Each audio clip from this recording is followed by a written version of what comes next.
sida ay ila wareegyo loo xaqiijiyeen waxaa natiijo la-aan ku soo idlaaday kulan madaxtooyada Boosaaso ku dhex maray madaxweynaha Puntland Siciid Cabdulaahi Deni agaasimihii xilka laga qaaday ee hay'adda BSF Maxamed Cismaan Diyaano.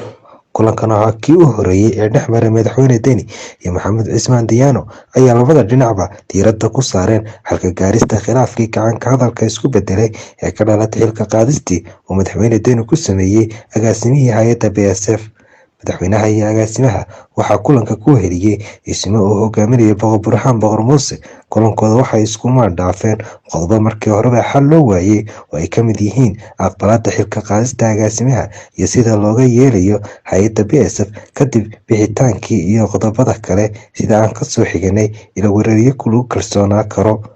madaxweyne Deni ayaa dalbaday Maxamed Cismaan Diyaano inuu aqbalo tikreetadii laga qaaday xilka ee hay'adda BSF isla markaana xilka ku wareejiyo agaasimaha cusub kadibna dowladda ay fuliso waxa uu ku qanci karo xilka qaadistiisa.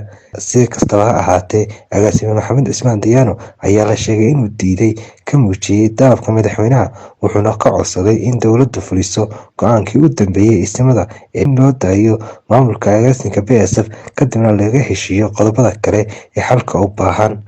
kulankan oo natiijo la-aan kusoo dhammaaday ayaa lagu ballamay in marka laisku soo laabto. kulanka oo ahaa mid albaabada u xiran yihiin ayaa markii horeba aan la sugayn natiijo la wanaagsan maadaama aysan jirin waddo labada dhinacba khilaafkooda kusoo dhammaan karo iyadoo xalka aanu diyaar ka ahayn. madaxweyne Deni oo ku sugan Boosaaso ayaa xoogga saaraya sidii uu ku soo afjari lahaa khilaafka ka dhashay xilka qaadista agaasimihii BSF ka hor qabashada doorashada 16 kursi ee yaala Boosaaso. arrintaas oo muuqata mid aan hirgelin. lama oga halka uu ku dambeyn doono khilaafkan weli xalka laga gaarin. magaalada Boosaaso ah deegaan doorashada labaad ee Puntland ayna yaalaan 16 kursi oo kuraasta shacabka. waxaa soconaya diyaargarowga doorashada xildhibaanada golaha shacabka ee 16 kursi.